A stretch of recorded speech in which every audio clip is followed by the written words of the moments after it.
Hello, everyone, and welcome back to the Self-Storage Up podcast. I am your host, Scott Meyers, and on today's episode, we have Mr. Brian Davis with Spark Runnels. Now, Brian, he works in the world of passive investing, active investing, has a club that teaches people how to do this and invest alongside of them as well. And so we're going to take a stroll down the passive investing path today with Brian Davis. Brian, welcome to the show. Scott, thank you so much for having me. This is going to be a lot of fun. I've been excited. This is going to be a lot of fun. We got a lot of similarities. I think probably the biggest similarity that we just discussed is the fact that you and I are we love to explore other opportunities. You see a pile of money in the corner, we'd like to go pick it up, or at least explore ways to be able to make money in it. And you've done that. You've been able to scratch that itch in multiple ways, in multiple fashions on the passive side. So I can't wait to share your story and your journey with Storage Nation. So with that, Brian, tell us a little bit about yourself and how you get to the place where you are right now. Yeah, so I'll try to condense 20 plus years of real estate into like 90 seconds. But I graduated college in 2003, which sounds like a long time ago, and I guess it was. But I fell into real estate. I didn't know what I wanted to do with my life graduating college. I was a psych major and a criminal justice major.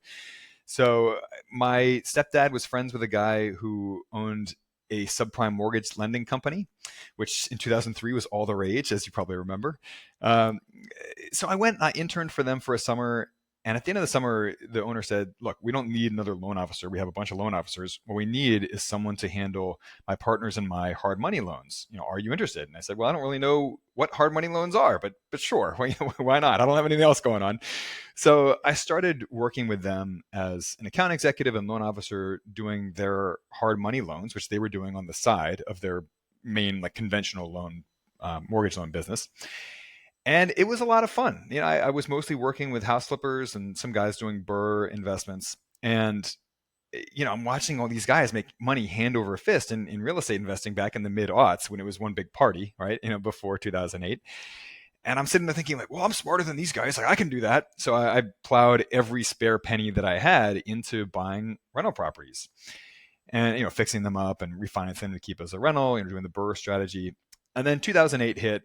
And I was way over leveraged, and I had negative cash flow on these, and the economy collapsed, and my vacancy rates went through the roof. And what was hard about that is that not only did my investments all collapse, but my day job also disappeared because no one's borrowing hard money loans anymore, right? No one's flipping houses anymore all of a sudden.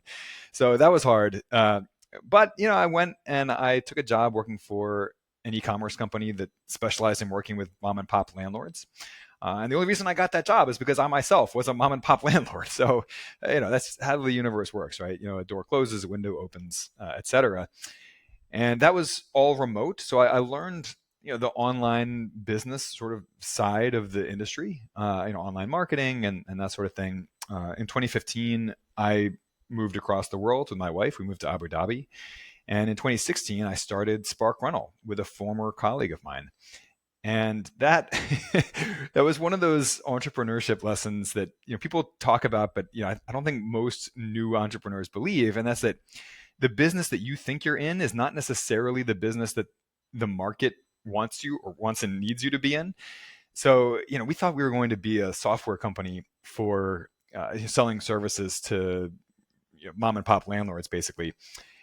And neither my partner nor I had any software development experience. We were non-technical founders.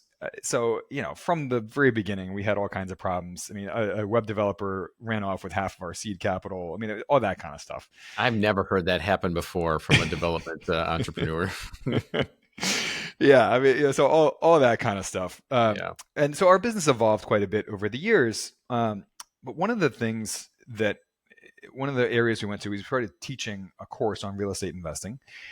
And then our students kept asking, hey, can I just invest with you guys in one of your deals that you're working on? Because I'm not quite ready to invest by myself.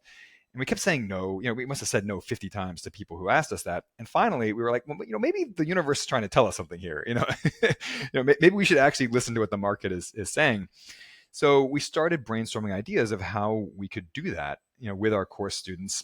So we did a couple pilot deals, just experimenting with single family homes, going in on them with some of our students. And it was successful, but it was way too much work. And that it was around that time that I had really gotten into passive real estate investing. And I thought, well, maybe it doesn't work with active real estate investments like rental properties, but maybe it could work with passive real estate investments. So we did a pilot deal there, and it was great. It was fun. The Our members liked it, or our course students liked it. So we started to open it up to the public as just a flat fee investment club where we meet every month and we go in on these investments together. So, who's the chief underwriter and presenting the person ultimately responsible for presenting these opportunities to the group? Is that by a committee, by board? Is that yourself, you and your partner? Tell me what that looked like. Yeah, so there's two answers to that question. The formal answer is that we vet all these deals as a club, and every member is responsible for their own money, right? And I mean they're making their own decisions. And of course we have to say that for legal reasons. Some CYA stuff. The informal answer is that my partner and I, part of what we do, part of the value that we are offering with this investment club is networking with operators. So we spend a lot of time going out and meeting with operators like you. That's how you and I got connected. Yep. And just learning about what they're doing and the kind of investments that they make and what their track record is and how long their experience is. And then we get on their investor email lists. So, all day, every day, we're getting emails from operators about their latest deal. And when one comes across our plate that we think might be a good fit for the co-investing club, we'll sit down, we'll talk about it, we'll hop on the phone with that operator and dig in a little bit deeper and ask them some questions. And if we still think it's a good fit, then we will invite them to come in front of our investment club and present their deal. And then our entire investment club gets to grill them together. And I'll sling questions at them from 50 different angles. And then they hop off and we as a club sit there and we discuss the deal, the pros, the cons, the risks that we see, what we like about the deal. And then any members who want to invest in that deal can do so with 5,000 or more. And collectively we'll invest, $500,000, 750,000, whatever it is that month, whatever just the interest level is from our club members. But it's a way for each person to invest a relatively small amount, even as we have a pretty large, bargaining power as a community. We can often qualify for those higher preferred returns or better profit splits or, whatever it may be. So you're investing in a fund-to-fund model, I'm assuming, right? No, it is not a fund to funds. So it is a flat fee membership business that we have. So we don't get a cut of any of the money that's invested. So in a fund of funds, often there will be some kind of slice of the pie set aside for the fund manager. For legal reasons, we can't do that. Okay. So yeah, whatever the club earns, that gets distributed out, proportionate to each person's investment in that deal. So not a fund of a fund, but are you investing as one entity, as like an Yes. LLC coming in to buy the shares? Okay. Yeah. So for each deal, every month when we do a new deal, we will open a new joint venture LLC. And then any members who want to participate in that deal will get listed as a member, as a partial member or a partial owner of that LLC, proportionate to whatever they invest. A number of your investors are obviously looking for depreciation, and so do you pool those folks together and then invest in certain shares of certain funds? Because we set aside shares in our funds for folks that can take the depreciation versus those that are investing in a retirement vehicle that it would, the K1 with depreciation would go for naught. So tell me, what does that look like? Do you bifurcate some of the shares and the investments of your partners that are in the group? We do not bifurcate shares. No. So our members can choose to invest through a self-directed IRA if they want to. So they self-select. Mm-hmm. Yeah, or through a legal entity or through their personal name, whatever they want to do. But if it's an equity investment like a syndication, the joint LLC will get its K1, and then our CPA team will go in and that'll divvy that up so that each member gets their own K1. Again, whether they're individuals or entities or whatever.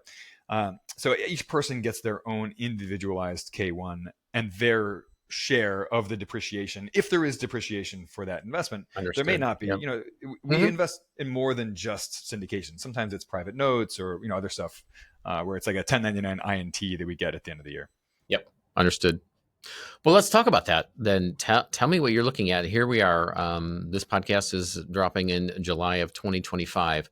What are you and your partner looking at? What is the club looking at? I'm assuming they're sending you out and having you do due diligence on certain investments that they come across.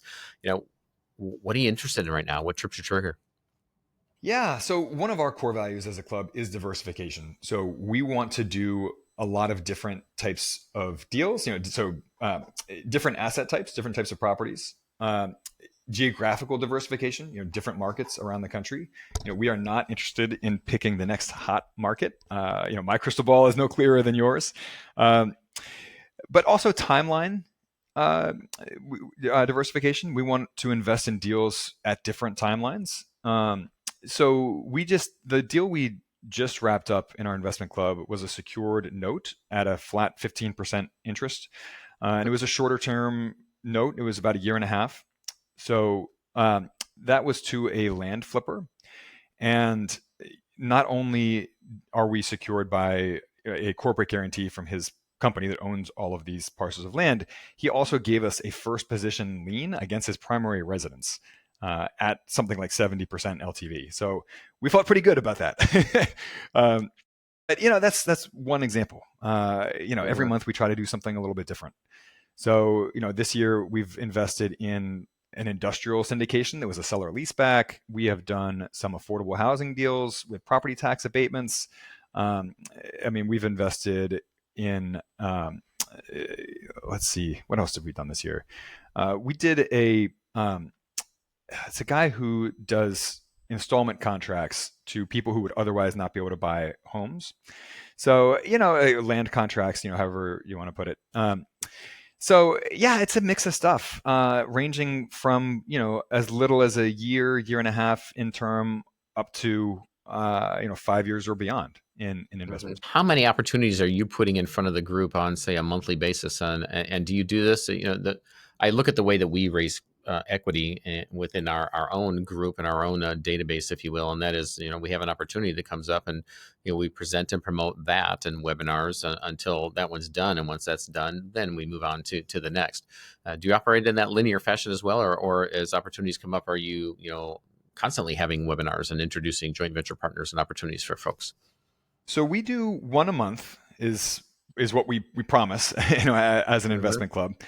In some months we do bonus deals. So for example, in this month we are going to do a bonus deal because that note, that secured note that I just told you about, that was capped at $250,000, and we typically invest a lot more than that. And we had around $500,000 of interest in that, people who wanted to invest. So we actually had to cap people's participation in that one.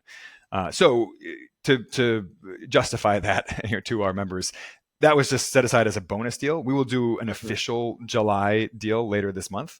Okay. But we will probably do around 15 deals total this year.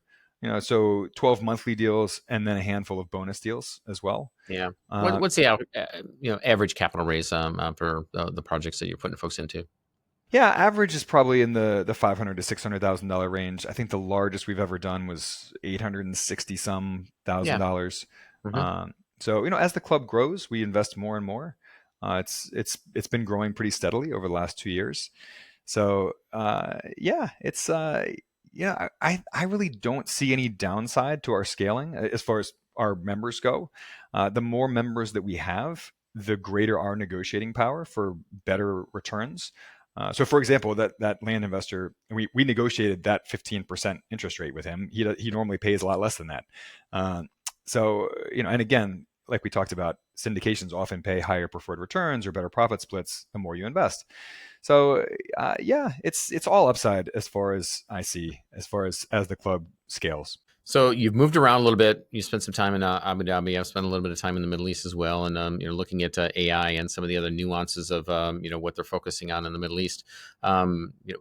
Was that a strategy to go to these different parts of the world to be able to understand the investing climate within those areas, or was it just a byproduct of wanting to be able to live in other climates and other cultures? So my wife is a school counselor, and we originally moved abroad because she took a job at an American school in Abu Dhabi. and we just fell in love with expat life. I mean, we when we Yeah. moved abroad, we owned a house, and obviously had furniture for that house. So we rented out our home as a furnished house, planning to just step right back into our former lives after 2 years, after her contract was up. Yeah. But we loved the lifestyle, so we ended up selling the house, selling all of our furniture, and staying abroad for a decade. So Yeah. yeah, we Nice. spent 4 years in Abu Dhabi, and then we moved to Brazil, to the capital city of Brasilia. Spent 4 years there, where we had a child. Our daughter was born there, and she's actually a Brazilian citizen, which is kind of fun. Um, and my wife has taken jobs at schools around the world. Most recently, we lived in Lima. So that was what originally drove our move overseas. And I wanted to find ways of earning money from overseas, find ways of investing in real estate from overseas, and it all kind of evolved on its own from there. Yeah, yeah, I love it. I love it.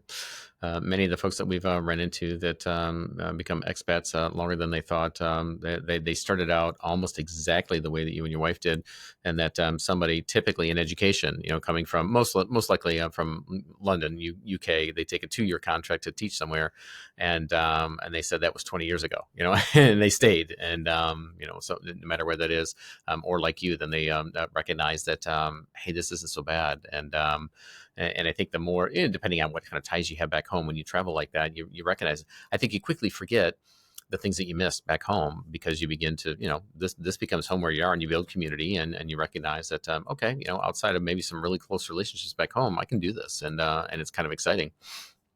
Yeah, I mean, that really became the only thing that we missed about the States was our family and friends. Um, I mean, we had fantastic lives overseas. And the reason we moved back to the States a week or two back was because we wanted to be closer to our family and friends. Our parents are getting older, and yeah, we wanted to just spend more time with them while they're healthy. But yeah, I mean, living overseas, it's a great life, and it comes with a lot of advantages. International educators in a lot of places get free Yeah. furnished housing. So for Yeah. 10 years, we didn't have a housing expense. So Right. we were able to save and invest a lot more money than we would have here in the States. Sure. We And share if you're living in the UAE and it's a tax-free income, you just gave yourself also a 30 or 40% bump in income as well. Well, that's right. So, and in the US, you can take advantage of the foreign earned income exclusion. So, you still have to file a tax return in the US, and you Hmm. still technically owe taxes. Your first, I think now it's 115 grand per person per year. I It's think that's around about there. right. Hmm. You're roughly your first 115,000 per person per year is tax free for regular income taxes. That does not apply to self-employment taxes, the double FICA taxes that I pay. But as far as regular income taxes go, so between my wife and me, that's $260,000 a year in regular income taxes that's tax free. And then above that, you do have to pay regular income Yep. taxes. But that's Hmm. another perk of living overseas. It We is. didn't own a car for 6 years. I mean, in America, it's just this assumption that every adult must Yeah. have a car. Yeah. Of course. When we moved to Abu Dhabi, we were like, oh, well, do we really need two cars? Maybe we could share a car. And then it turned out we could. So sharing one car was fine. And then we moved to Brasilia, which is a very walkable city. And we were going to be living 15-minute walk from my wife's school. So we said, Yeah. well, what if we don't get a car at all? What if we just walk and bike and Uber everywhere? And it was fine. And same thing in Lima. We did buy a car again when we moved back to the States. But yeah, there are so many advantages to living overseas, and that doesn't even scratch the surface of geo arbitrage, right? The lower cost of Yeah. living overseas. So Exactly. I've been earning money in Yeah. U.S. dollars, Right. with a U.S. based business, but we've been spending money in places with a different currency where cost of living is lower. So that's really been helpful as well.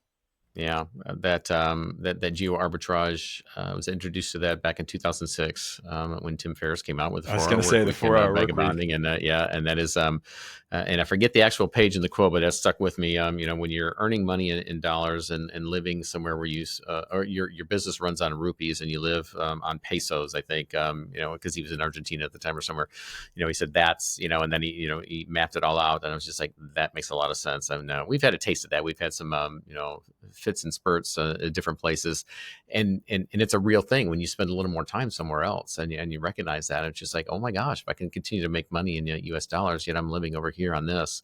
We've done that at Mexico for a little while and some other places, and it's just like, oh my gosh, we're living like kings. Yeah, there are some things in particular that are just way less expensive overseas. Like in South Yeah. America, beef is basically no more expensive than chicken. I mean, it's whereas in the U.S., beef is quite expensive.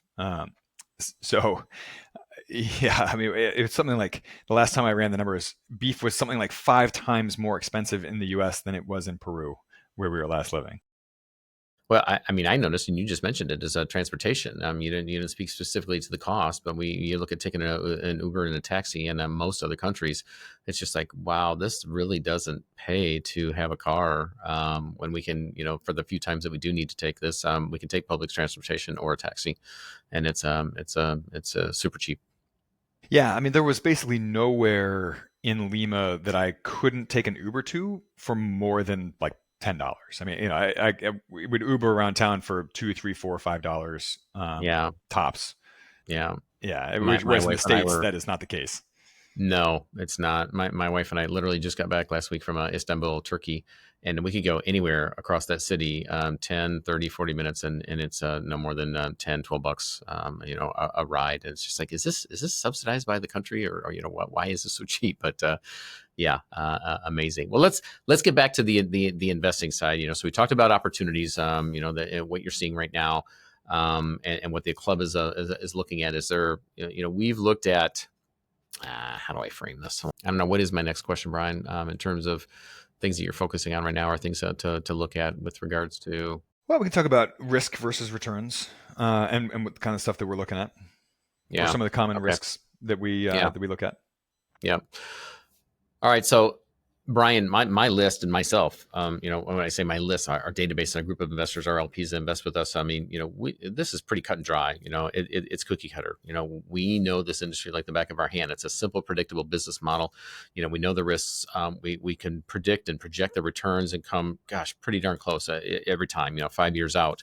You're looking at lots of different asset classes in different parts of the world, different and new technologies and things. So, let's talk about risk and reward, and how you not only assess an investment, but then, how do you communicate that to the folks that are in the club?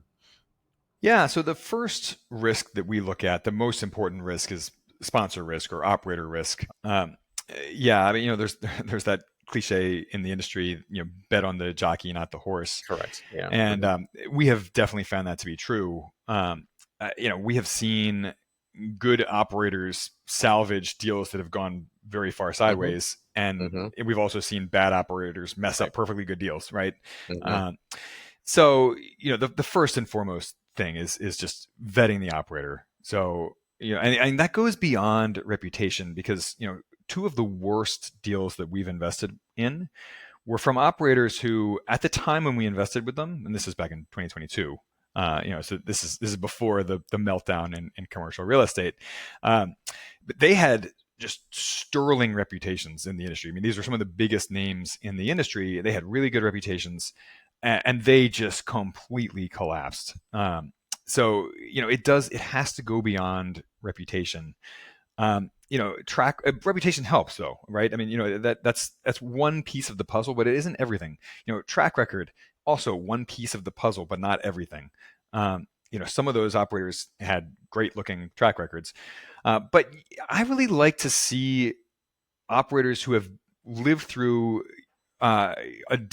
different real estate market cycles, and in particular 2008. Exactly.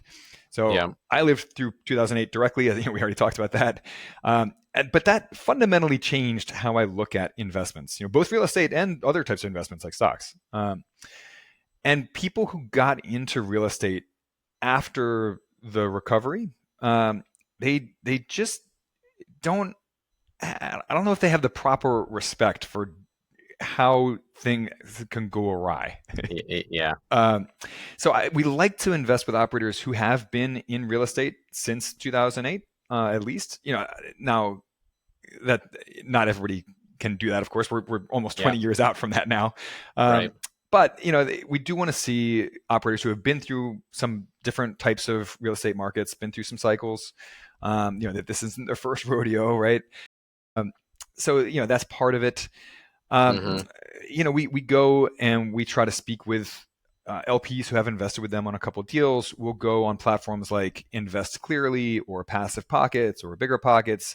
We'll Yep. ask, has anyone invested with these guys? What are your opinions on them? We will search through the forums to see anyone who has written posts about those people, stuff like that. And we'll hop on several phone calls with operators and ask about tell us about deals that have gone awry and what happened and what did you learn from it, and kind of just keep probing and digging just to try to get a sense for the person and their reliability, their trustworthiness, their personal values. Not everything is easy to measure qualitatively, but that doesn't make it any less important. Mm-hmm. And I have found that if you talk to someone long enough, you'll start getting a clearer picture of their their trustworthiness, their character, whether they put their investors first.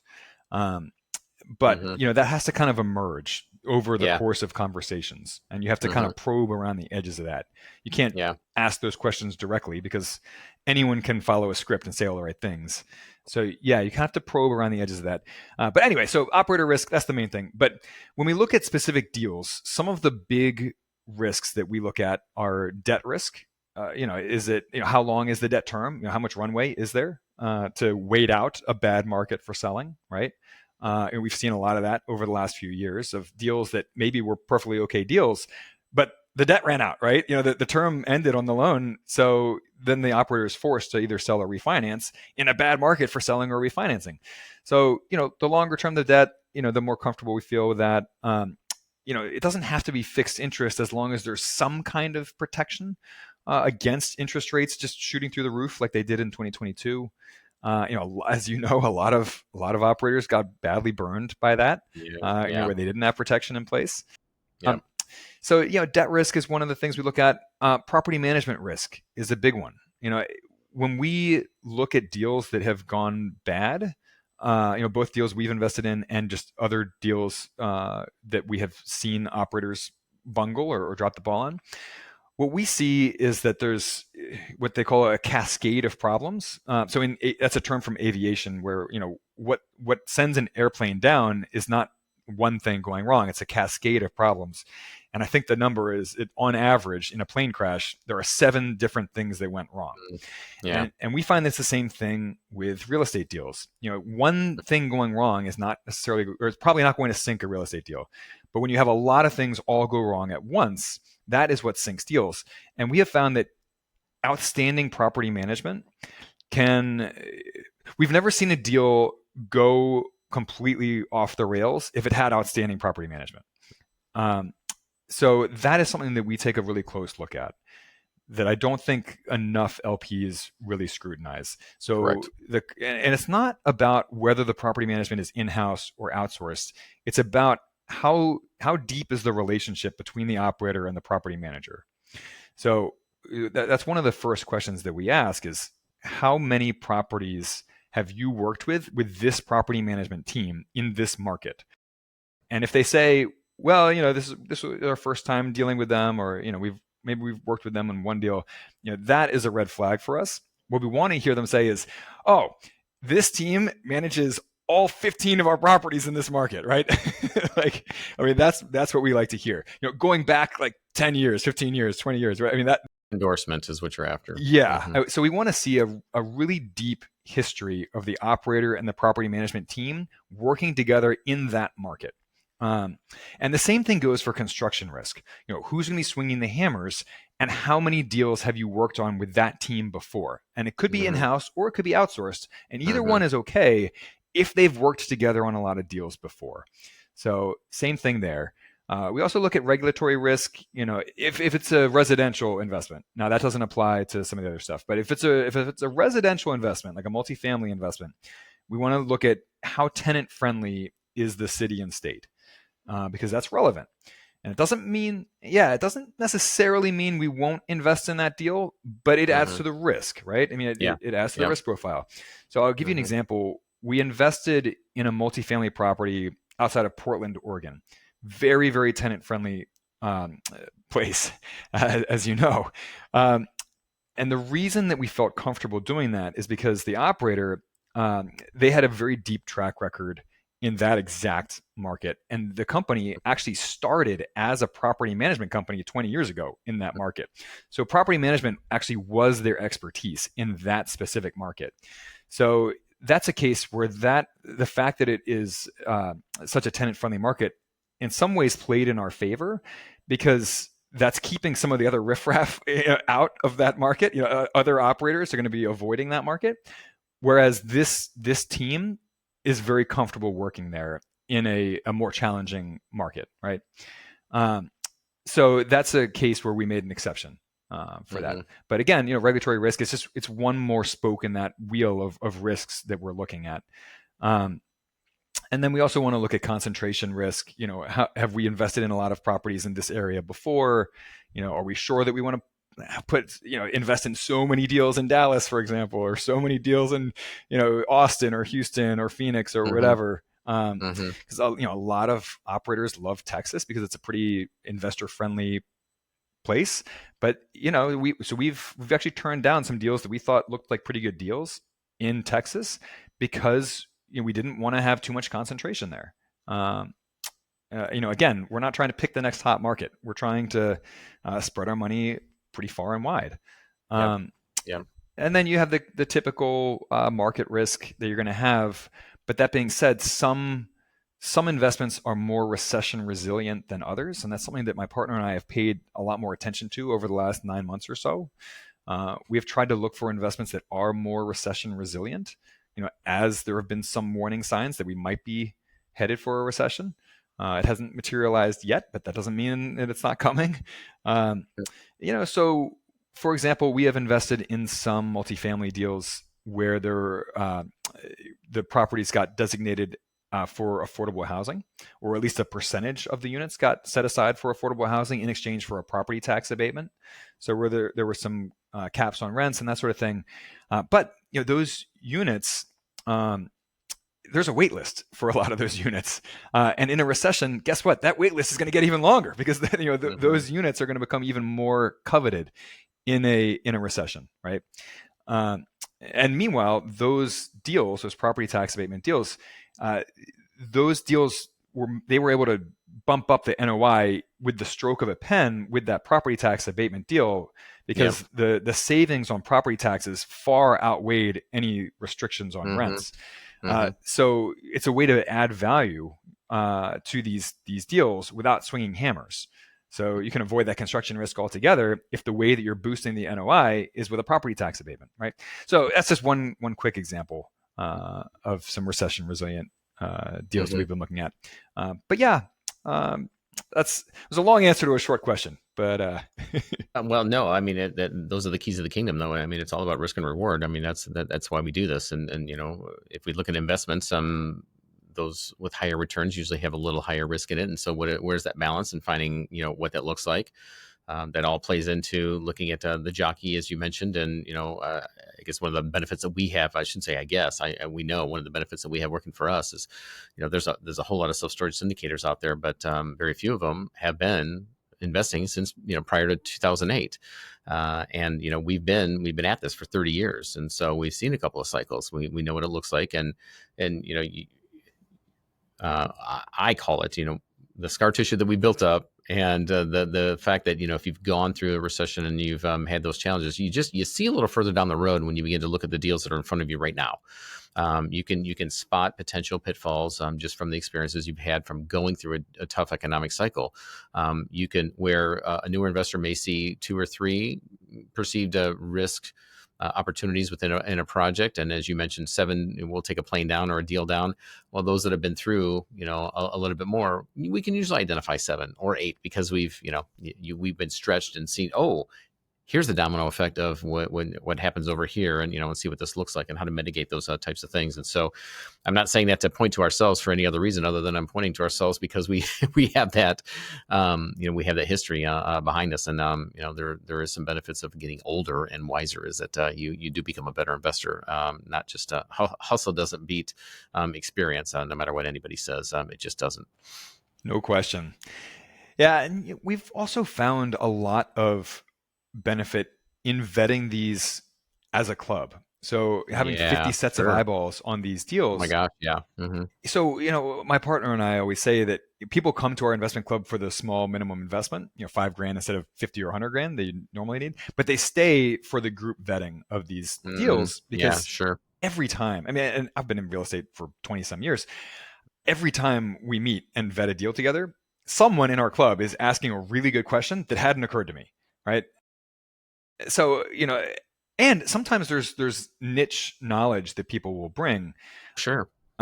So for example, we've had people, when we're discussing a deal, we'll have a member raise their hand and say, "I live 5 minutes down the street from from this Yeah. apartment I'll complex." go look.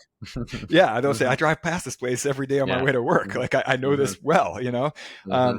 or we have a woman in our club who's an insurance adjuster. So she'll tell us about what's going on with insurance premium That's a trends, and helpful. where Hmm. she's seeing the greatest risk and premiums Yeah. jumping over the next year or two. So Yep. yeah, just having 50 sets of eyeballs on these deals, Hmm. people are going to notice risks that other people missed, or just ask really probing questions of the operator that can bring to light uh, things that maybe would have been overlooked otherwise, on either pros or cons, right? So that has really been helpful. Hmm. Just having so many sets of eyeballs all vetting investments together, there's a huge benefit to that. Well, Brian, thanks so much for taking time with us. I'm glad that we were able to get you back on after the conversation that we had to be able to share you and your knowledge and what you're doing and building at the club there with Storage Nation. Scott, thank you so much for having me.